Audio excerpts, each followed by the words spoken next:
Nuestra cosmovisión es cómo concebimos todo lo que nos rodea, nuestra manera de ver el mundo, cómo vivimos nuestra sociedad, qué comemos, la música que escuchamos, cómo nos vestimos y las palabras que utilizamos. Yo soy Carol Perelman y te invito a acompañarme en este viaje a través del tiempo y de las ideas para descubrir cuáles fueron y cuáles son nuestras cosmovisiones.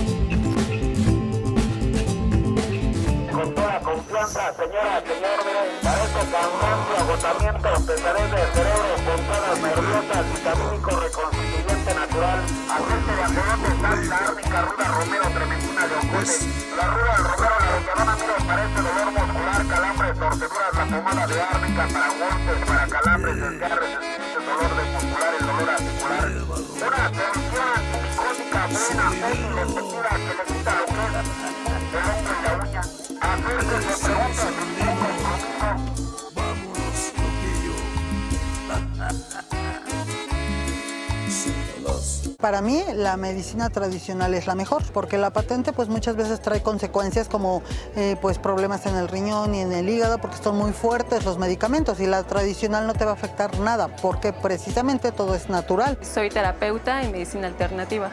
Yo, por mi profesión, garantizo la medicina alternativa. A pesar de que es por un tiempo muy prolongado, tenemos resultados muy garantizados. Yo creo que depende del padecimiento, depende de los síntomas y depende también de la persona y de qué tan alejado o cercano esté de un centro de atención de medicina también. Confío más en la medicina científica porque es ciencia, tiene un sustento teórico en el cual podemos más o menos confiar, o por lo menos más que en el caso de la medicina herbolaria, que se basa sobre todo en el conocimiento popular, en la tradición oral. El margen de error es mucho más amplio.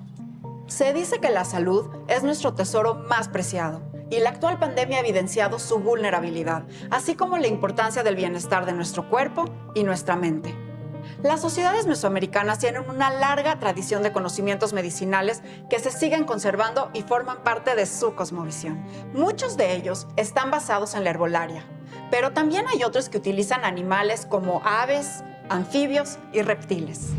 Las evidencias con las que contamos acerca de las enfermedades y sus tratamientos que existían en época precortesiana las podemos obtener a través de las obras y tratados que se hicieron en esa época. Las más importantes, desde luego, es el Códice de la Cruz Badiano, que es un tratado de herbolaria, el más grande que se escribió en esa época. Desde luego la obra de Sahagún, el Códice Florentino, y la gran obra realizada por Francisco Hernández, protomédico del rey Felipe II. En esas obras se dan a conocer que los animales se usaban todos o alguna de sus partes, por ejemplo, la carne, la piel, los huesos, las plumas, las uñas, las pezuñas, los nervios, las vísceras, las secreciones, como por ejemplo la sangre era muy común, y la orina también, y los excrementos. Estos preparados se hacían también tomando en cuenta plantas medicinales, las de la época, y también algunas piedras. Estas se quemaban, se asaban, se trituraban y se daban a beber en pócimas o en cataplasmas que se ponían en la parte afectada. En México prehispánico, los animales que se usaban para tratar enfermedades eran principalmente los vertebrados, que por su conspicuidad y su relación directa con el hombre tenían una gran importancia. En muchos casos ellos eran poseedores de una fuerza vital imposible de poseer los humanos. Por tal motivo, tenían una gran carga simbólica, mítica y mágica. Los cambios en los tratamientos médicos utilizando animales de la época precontacto a la actualidad nos los muestran los estudios que hemos realizado en comunidades indígenas del centro y sureste del país y de algunos estudios que hemos realizado en algunos tianguis donde se vende productos medicinales en las ciudades. Un ejemplo de ellos es el mercado de Sonora, entre los más destacados. Los animales se siguen utilizando, pero los tratamientos y las enfermedades han cambiado.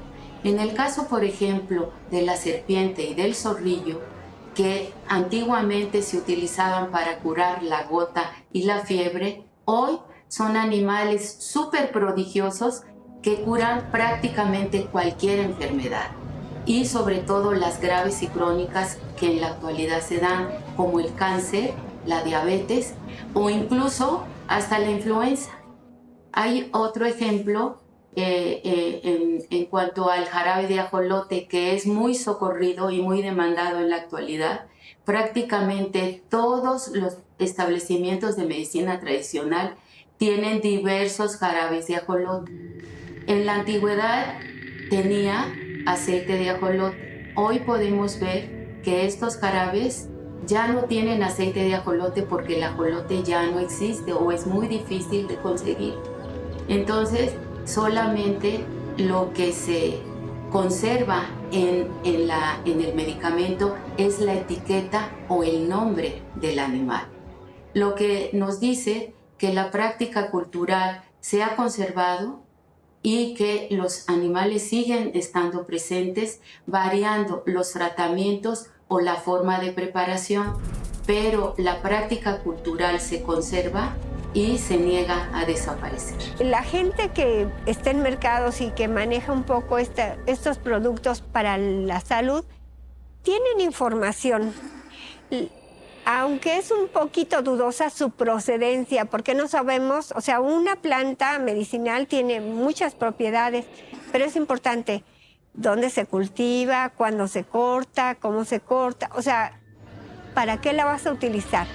De que funciona, funciona, pero evidentemente entre mejor sepas la procedencia de los productos, pues es mucho mejor. Digo, si uno los cultiva, no hay pierde, porque lo vas a hacer con todos los cuidados que la planta lo requiere. La gente sí sabe el manejo de algunas cosas, aunque no siempre hace un uso muy adecuado de ello. Se presta a la charlatanería también, esto es cierto. Las concepciones sobre el cuerpo pueden ser muy diversas. Para la cultura náhuatl, por ejemplo, el cuerpo trasciende lo físico y material, y la idea de enfermedad está muy relacionada con el bienestar integral, en el cual la mente y el entorno forman parte. Es por ello que los tratamientos están pensados para actuar en lo que llaman nuestro cuerpo interior. Lo que llamamos cosmovisiones no solo se refiere a los dioses, al cielo, a la tierra en general, sino también se refiere a lo más íntimo, a nuestra corporalidad, a la manera en que nos identificamos y nos conocemos a nosotros mismos. Entonces, una de las cosas más sobresalientes es que 500 años después de la llegada de los españoles y de la cristianización forzosa de los indígenas, en muchos pueblos indígenas y en muchas comunidades campesinas de Mesoamérica, la gente sigue teniendo 9 almas o 7 almas en vez del alma inmortal del cristianismo. Y muchas de lo que llamamos enfermedades en estas comunidades indígenas y campesinas tienen que ver con aflicciones de esas almas. Por ejemplo, el susto es que alguien se llevó tu alma o que el alma se te salió. Puede haber enfermedades que son producidas precisamente porque alguien te sustrajo una de tus almas del cuerpo y eso te va quitando energía y te puede matar eventualmente. Y eso lo que nos demuestra es que las maneras de vivir en el cuerpo de muchos pueblos indígenas son muy diferentes a las de la cultura occidental moderna. Y eso es algo que se ha mantenido a lo largo de los siglos. Y también es diferente la idea de salud. Para nosotros, la salud es la ausencia de enfermedad. En los pueblos mesoamericanos, la salud es el equilibrio. Es decir, que las diferentes fuerzas que existen en el cosmos también estén en equilibrio en el cuerpo. Y por eso también muchas veces la salud no es solo una cuestión individual, no es solo lo que nos pasa en nuestros cuerpos singulares, sino es la manera en que nuestro cuerpo se relaciona con la comunidad. Entonces, alguien que está enfermo puede afectar a otras personas, no como un contagio, como lo entenderíamos nosotros, sino porque sus desequilibrios pueden desequilibrar a las otras personas y eventualmente puede afectar la salud del pueblo en su conjunto. Y muchas enfermedades se considera que son resultado justamente de que alguien le hizo mal de ojo a alguien, de que una persona robó un alma o perdió un alma, y entonces tiene que ver justamente de las relaciones con otras personas. Entonces, esta manera de vivir en los cuerpos mesoamericanos sigue siendo muy importante en nuestro país. Es una cosa con la que los doctores se enfrentan todos los días, con las que los maestros se enfrentan todos los días cuando llegan a la escuela y conocen niños que vienen de culturas diferentes, que tienen una noción diferente de su propio cuerpo, y que sigue siendo una de las bases de la pluralidad cultural en México. Tenemos una pluralidad corporal. Entre los nahuas de la Sierra de Texcoco, el cuerpo es un concepto complejo. Existe un cuerpo asociado con la masa de carne que tiene el ser humano, con la carne y con los órganos, que ellos denominan tonacayo, nuestra carne. Ese cuerpo es el cuerpo material que uno puede tocar, es el cuerpo que se nutre con nuestra alimentación, que se forma a partir de los alimentos que nosotros comemos. Es un cuerpo que tiene sus propias enfermedades y su propio funcionamiento. Este cuerpo tonacayo es un cuerpo que se rige principalmente por un equilibrio térmico, por las nociones de frío y calor. Las personas los seres humanos, para estar sanos, tienen que encontrarse en un equilibrio térmico. Los nahuas conciben que dentro de la persona, dentro del cuerpo humano, existen una serie de entidades anímicas, de principios espirituales que forman a la persona. Eso significa que el ser humano tendría dos corporalidades, una externa y otra en su interior. El cuerpo interno, formado por esta suma de espíritus, es un cuerpo antropomorfo porque replica la forma del cuerpo externo que lo está envolviendo, como si fuera esa imagen de las muñecas rusas, ¿no? Una dentro de otra. Y ese cuerpo, una vez externado, una vez fuera del ser humano, tiene muchos atributos del cuerpo físico que lo contiene. Por ejemplo, es un cuerpo que siente, es un cuerpo que está revestido de cierta materialidad porque puede recibir golpes, a pesar de ser espiritual, puede recibir golpes, puede lastimarse. Y gran parte de las preocupaciones terapéuticas de los nahuas giran en torno a este cuerpo interno. La palabra enfermedad, desde el punto de vista tradicional, es la ausencia de salud, un desequilibrio causado por algunos factores. La salud es un proceso, no es un estado definido. El individuo va fluctuando entre esa salud, esa enfermedad, y la aparición de signos y síntomas van marcando que hay un desequilibrio. Normalmente no es atendido y entonces esto se manifiesta en una situación más definida que los médicos alópatas catalogan como enfermedad. No recuerdo exactamente cómo decía un pensador francés, Lerich creo que decía, que la salud es el silencio del cuerpo, más o menos eso decía.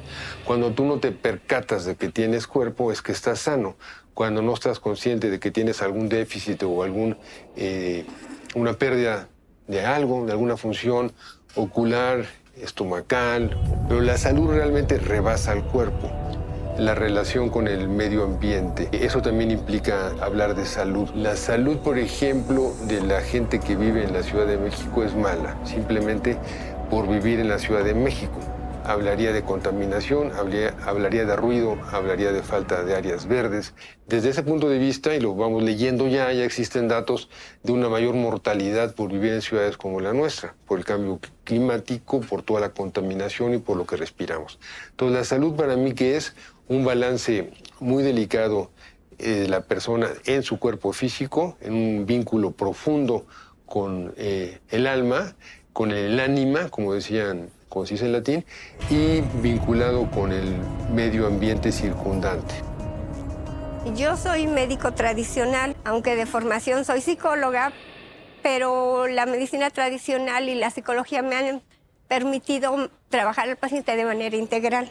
El factor social, económico, ecológico influye muchísimo, muchísimo. Entonces, para el proceso de salud y enfermedad hay que ver una visión global.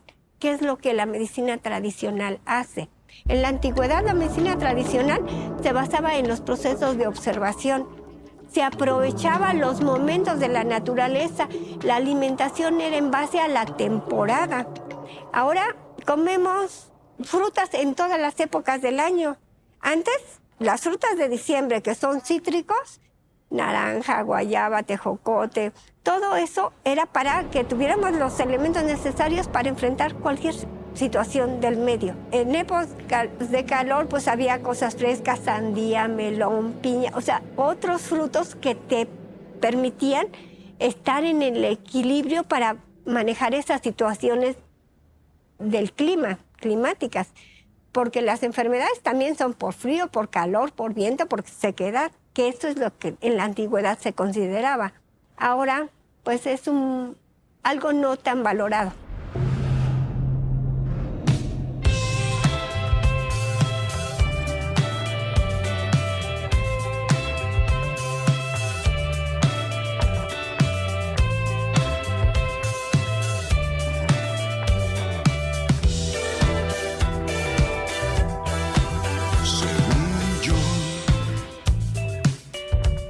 Me estabas mirando, no había peligro, todo estaba entendido. Según yo, tus manos hablaban, tu voz se escuchaba y nada guardaba.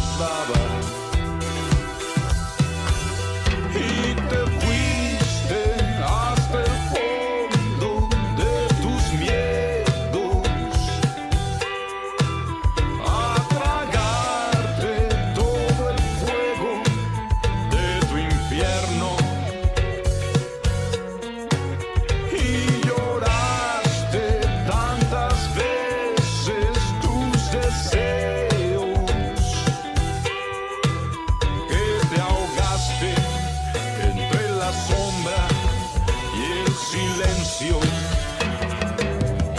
Desde la perspectiva mesoamericana, las enfermedades pueden llegar a ser muy diferentes de las que conciben las culturas occidentales.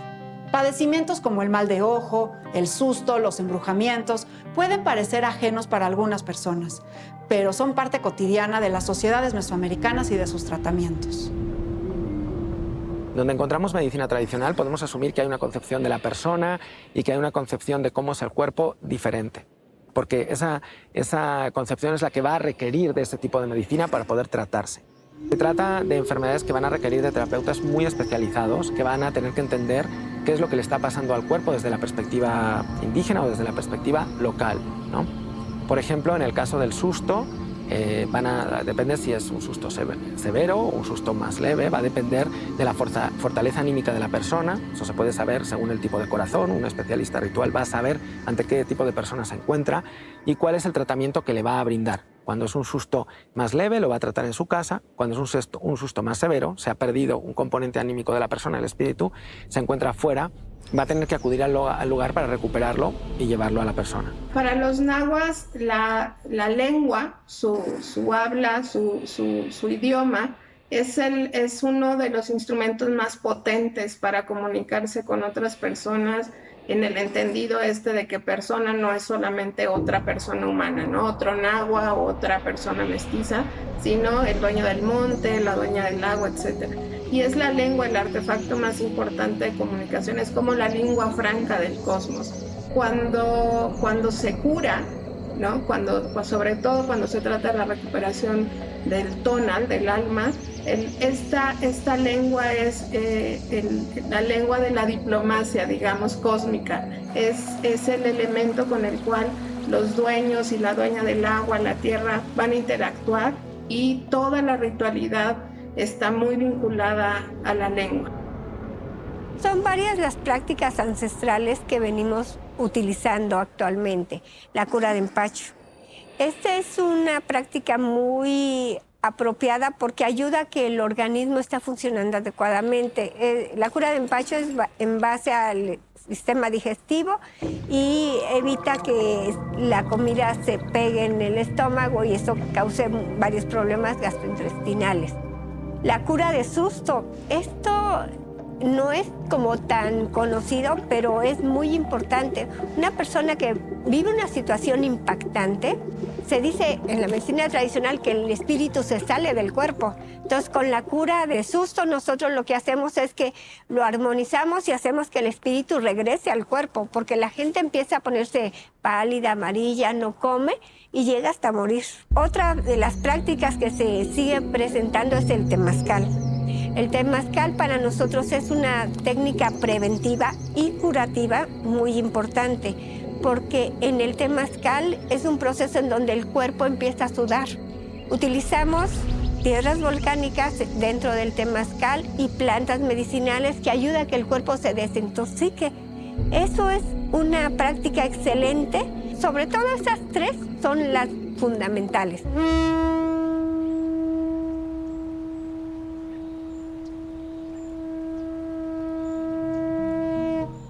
Las personas dedicadas al cuidado de la salud en las sociedades mesoamericanas ocupan un lugar muy privilegiado dentro de sus comunidades.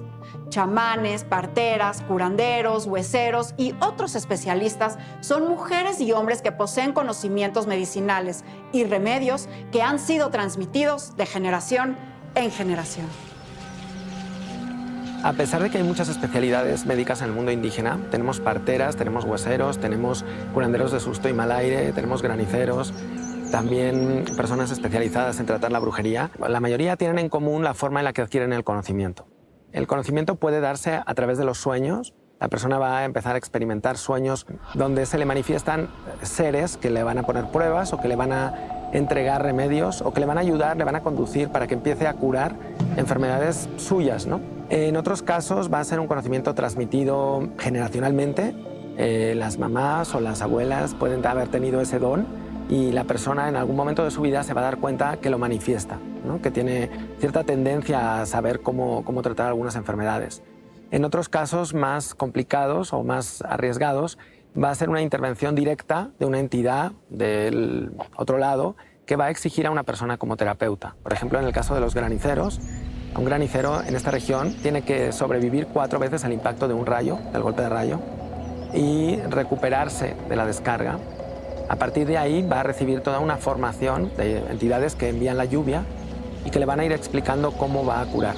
Señor del sacro monte poderoso como en el cielo y la tierra que te encuentras en nuestro lugar sagrado de los antepasados, que Dios dispuso para ti como un eterno vigilante y protector del temporal. Creo que un elemento muy importante es que poquito a poquito podamos irnos acercando al uso de los términos en las lenguas pues de los pueblos indígenas, en el caso de México, con los cuales nombran a estos especialistas, ¿no? Es muy complejo porque pues habrá al menos, ¿no?, 68 formas de nombrar a estos especialistas, más todas aquellas especialidades que dentro de este gran concepto de los ritualistas encontramos, pero creo que podemos ya transitar de este concepto que nos sirvió para nombrar de manera común a un tipo de persona que tiene ciertas capacidades y habilidades para vincular ritualmente los diferentes espacios del cosmos,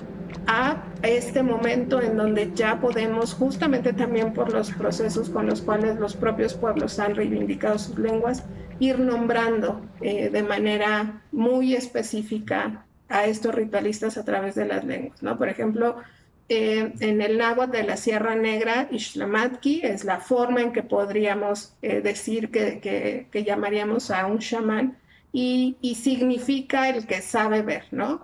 De alguna u otra manera corresponde al concepto del que sabe, ¿no?, del chamán, pero tiene una particularidad que es saber ver, que es lo que sería más llamativo, más importante para los nahuas de este conocimiento ritual que tienen los y las Ixtlamatki.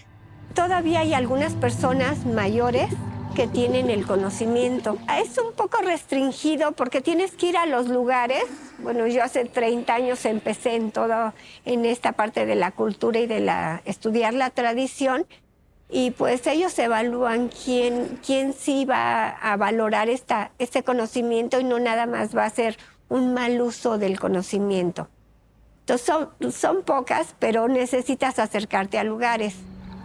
A mí me viene un poco de mi abuelita pues era curandera, entonces de alguna manera aunque yo de chica no aprendí tanto, pues siempre nos curó, nos daba baños con hierbas, nos curaba de empacho, nos desparasitaba.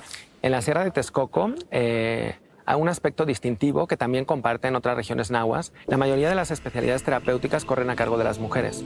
Las parteras suelen ser mujeres, las curanderas de susto o mal aire suelen ser mujeres en esta región.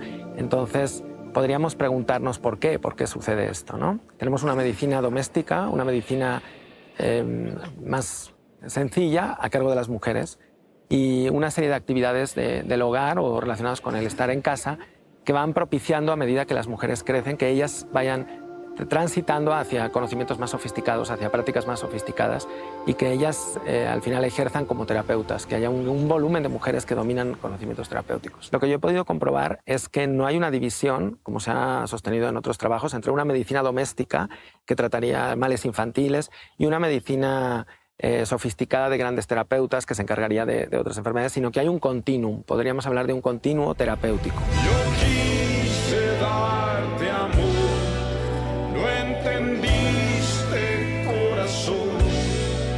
Me arrancaste los brazos, te aventaste de espalda al dolor.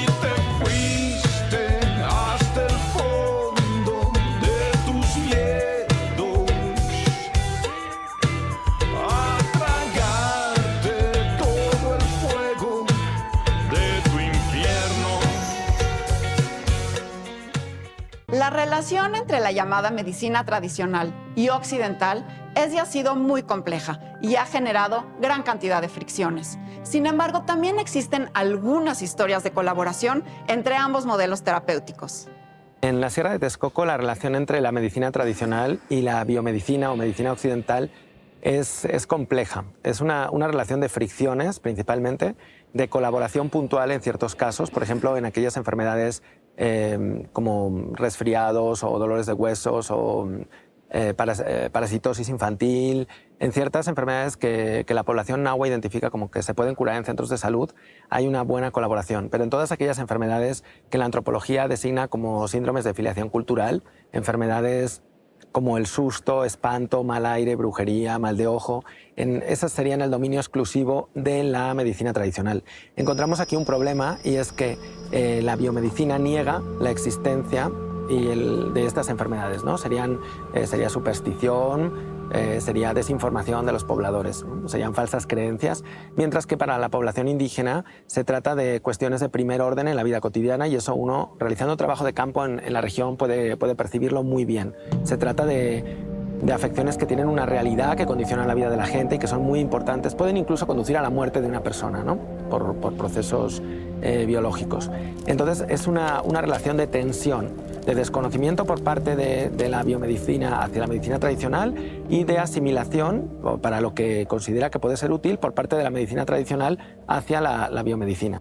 Una manera metodológica para entender cómo se concibe el cuerpo, la salud desde distintas perspectivas es a través de los modelos de atención. Tenemos un método que son los itinerarios terapéuticos, que lo que hacemos para comprender el modelo de atención es seguir o dar seguimiento a lo que hace un paciente desde el primer momento. Al hacer estos itinerarios con las personas y entender qué es lo que hacen, a quién acuden, por qué acuden a ciertos curadores y no a otros, vamos entendiendo también la manera en que solucionan estos problemas. Por ejemplo, si uno va a un psiquiatra, eso te habla de esta visión biomédica donde hay un curador para el cerebro, para cuestiones del cerebro, para aquellos diagnósticos vinculados al cerebro, ¿no? Nos habla de esta dualidad que existe entre el mente y el cuerpo, esta dualidad cartesiana que es característica del modelo biomédico. Cuando una persona va con un experto psiquiatra, con un experto sobre la voz del otro, ahí te está hablando, por ejemplo, una cuestión vertical del conocimiento, de la ciencia, ¿no? Porque es la ciencia en la que este médico es el investigador y el científico y tú eres el paciente.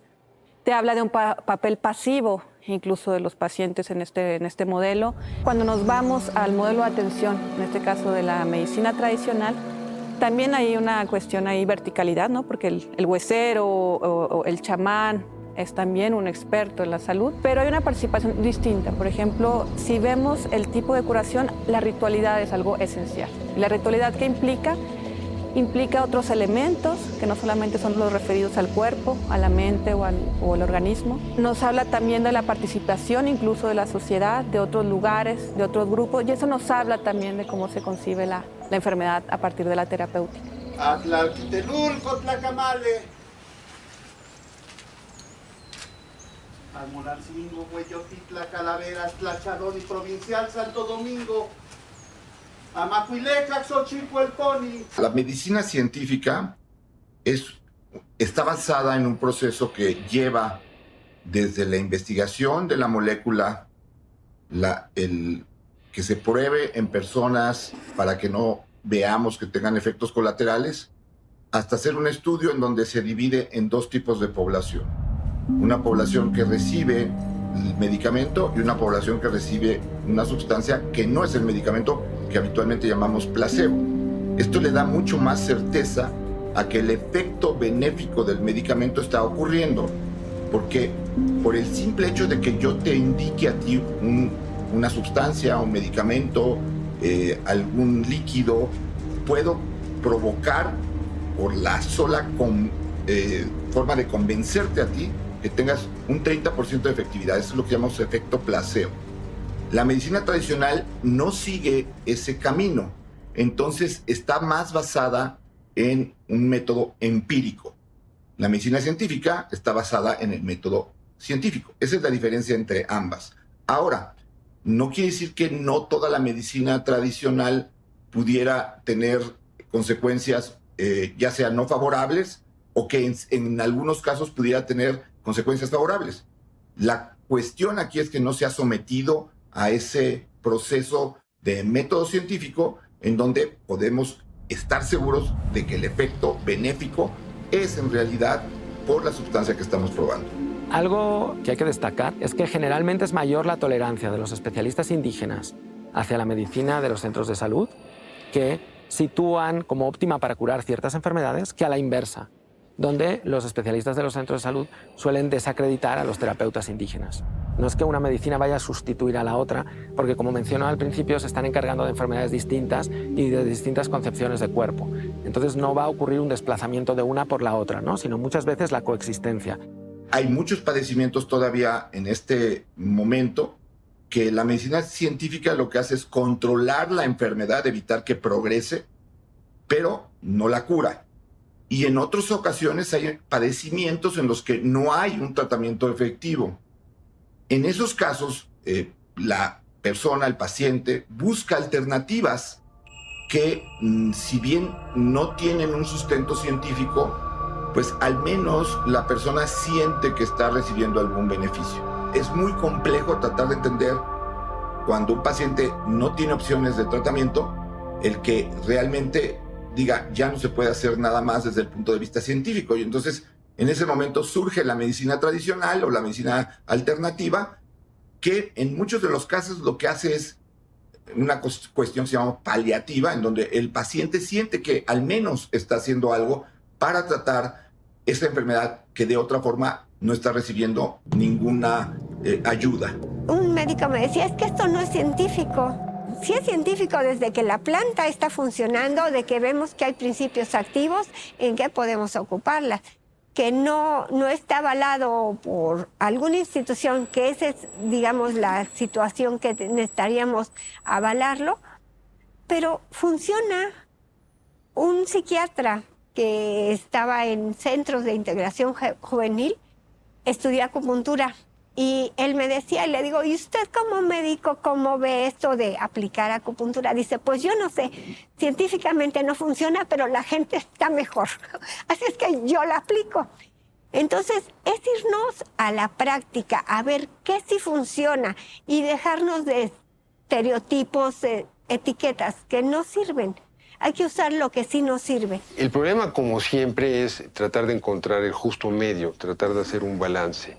Por un lado, despreciar la sabiduría indígena, voy a decir así, de tantos grupos que tienen su forma de curarse, de tratarse, sería algo grosero, desdeñar y descuidar lo que ellos han cultivado toda su vida. Por otra parte, sí tiene muchas limitaciones la medicina tradicional, la medicina, no sé si puede llamar medicina indígena, no lo sé, pero sí lo voy a llamar con respeto, sí tiene unas grandes limitaciones. Esas limitaciones existen porque no se han llevado a un nivel de ciencia. No quiero decir que todo lo que es ciencia es la única voz válida, pero pues la ciencia, que es algo que camina tan lentamente, y la medicina algo que crece también tan despacio, pues sabe lo que hace. Por algo existe la ciencia.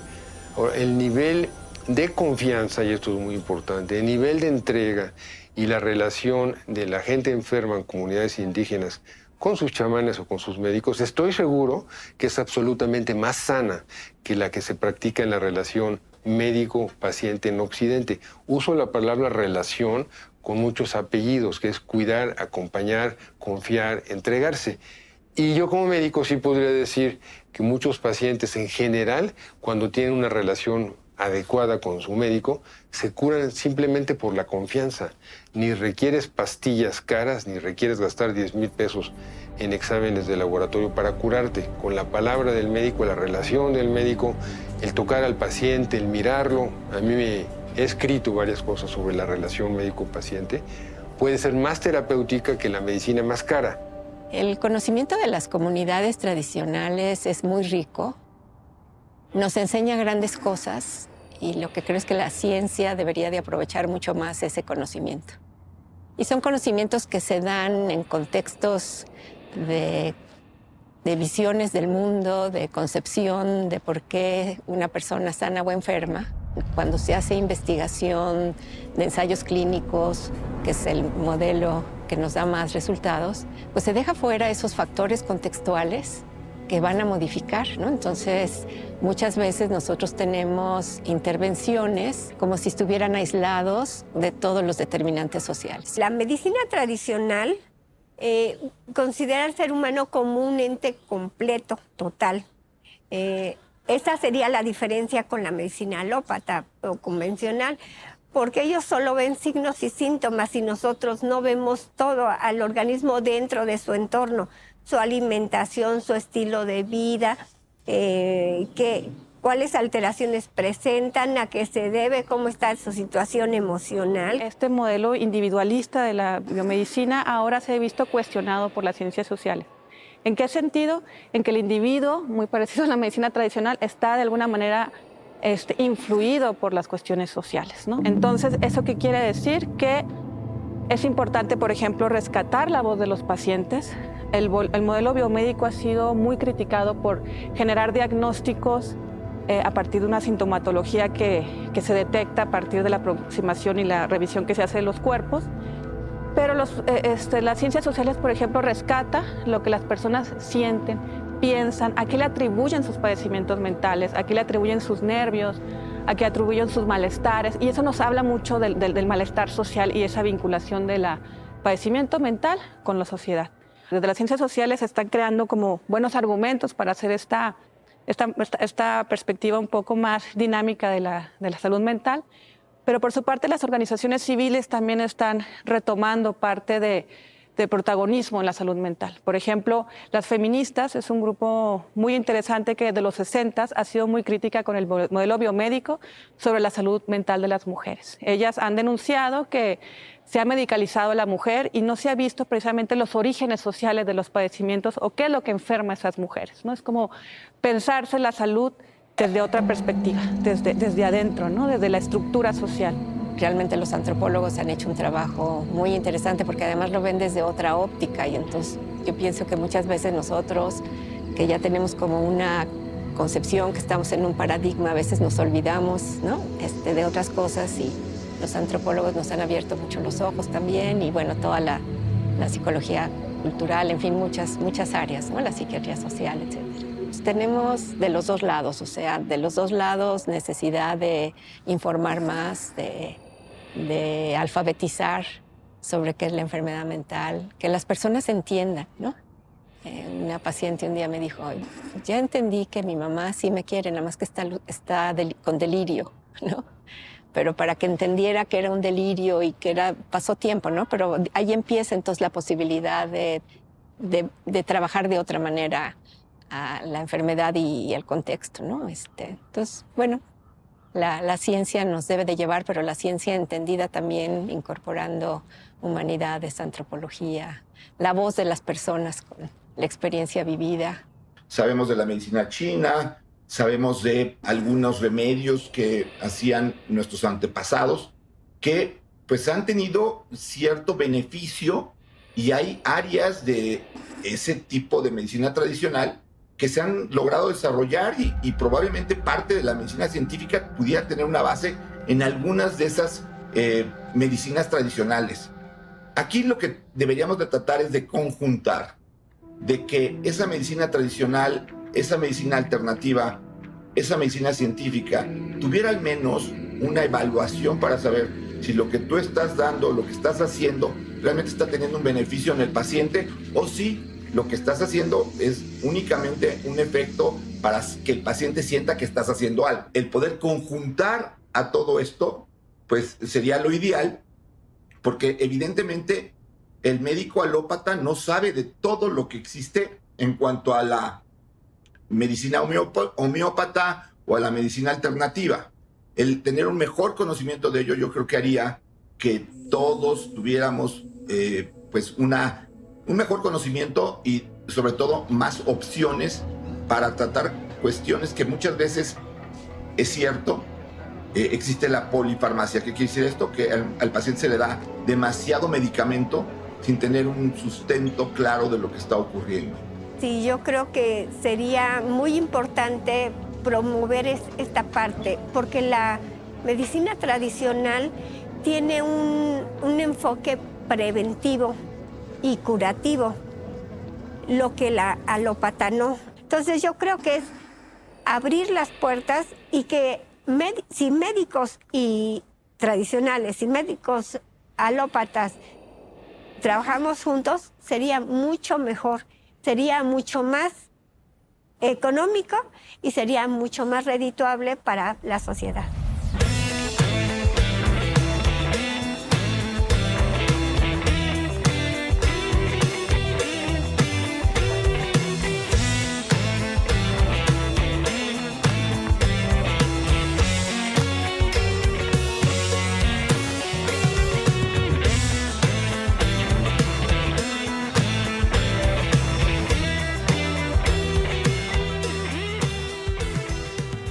En el próximo capítulo hablaremos sobre la construcción de nuestra identidad a lo largo de la historia y quiénes han sido los encargados de escribirla y custodiarla. Pero antes te pregunto, ¿cuál debiera ser la función de los museos? La función de los museos debería ser salvaguardar toda la cultura de una sociedad. La función de los museos, a mi parecer, debe de ser una institución para la educación de los niños. La función de los museos para mí es para educar a la sociedad, saber nuestra historia y sobre todo saber lo que pasó en nuestro pasado. Es un libro abierto en el que todos podríamos tener más información de lo que pasa en nuestro país y en el mundo. Yo en lo particular no soy muy fan de los museos porque honestamente siento que se han quedado estancados en un concepto que ya es de otros tiempos. Deben de actualizarse y deben de alguna manera innovar.